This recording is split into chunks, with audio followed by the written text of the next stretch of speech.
freestyle tricks. Number 5, the loop. There is nothing better than just plugging your boat and getting so much pop and taking off into the air. Number 4, the tricky woo. There is just something so stylish about doing 3 ends all off of the same blade.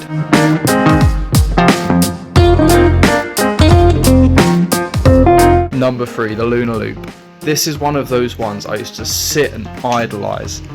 Just so spectacular to watch, and finally I've started to be able to land them. Number 2, the Space Jam. One of those classic Bren Orton inventions.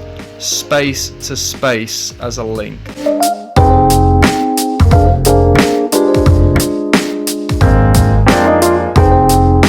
My all-time favourite, the Slim Chance.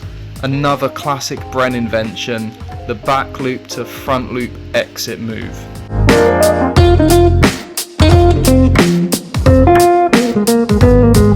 And then sometimes it is fun to just stick a few things together.